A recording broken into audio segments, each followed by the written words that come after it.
আমি মির্জা ফখরুল ইসলাম আলমগীর। আপনারা যারা এবারই প্রথম ভোট দেবেন তাদেরকে আমি কিছু বলতে চাই। আমার বয়স যখন আপনাদের মতো, তখন আমরা একটা যুদ্ধে গিয়েছিলাম দেশটাকে মুক্ত করব বলে। তখন আমাদের চারপাশে অনেক মানুষ ছিল যারা বলতো যে পাঞ্জাবিদের সাথে যুদ্ধে আমরা কোনোদিনও পারবো না, মেরে কেটে ওরা শেষ করে দেবে। ওদের ট্রেন মিলিটারির বিপরীতে আমরা হলাম বাচ্চা ছেলে পড়ে। তারা আসলে ভয় পেত, যুদ্ধে পার্টিসিপেট না করার অনুতাপে কাতর ছিল তারা। আমরা সেদিন তাদের কথা শুনিনি, বড় বড় পাকা পাকা বিশ্লেষণে কান দেইনি। আমরা শুধু আমাদের মনের কথাটা শুনেছিলাম, শুধু একটা স্বপ্নকে তাড়া করেছিলাম, দেশটা মুক্ত হবে, একটা গণতান্ত্রিক রাষ্ট্র হবে বাংলাদেশ। আমার বয়স এখন 70। আমি এই বয়সেও সেই একই স্বপ্ন তাড়া করছি। আমি তো আশায় ভরপুর। আপনারা কি স্বপ্ন দেখতে ভুলে গেছেন? আমাকে বহু মানুষ বলে যে ভোটে তো স্যার আপনারাই জিতবেন, কিন্তু আওয়ামী লীগ আপনাদের রেজাল্ট খেয়ে ফেলবে। তার কারণ হলো আওয়ামী লীগের সমীকরণে আপনারা নেই, তারা আপনাদের তাচ্ছিল্য করে। To them you don't matter.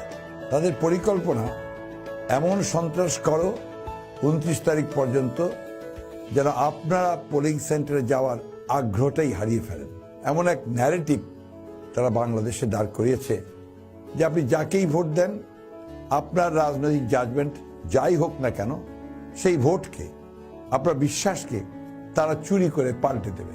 আমি বলি কি, আপনারা ওদের দেখিয়ে দিন যে আপনারাই বাংলাদেশ, দেখিয়ে দিন যে ইউ ম্যাটার।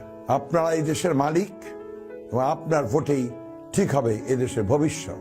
আপনার বিবেচনা যাকে বলে তাকেই ভোট দিন, আমি সেই সিদ্ধান্তকে শ্রদ্ধা করি। কিন্তু ভোট আপনারা অবশ্যই দেবেন, সকাল সকাল দেবেন, দেখিয়ে দিন যে আপনারাই বাংলাদেশ। যৌবনে আমরা এই দেশটার জন্য যুদ্ধ করেছিলাম।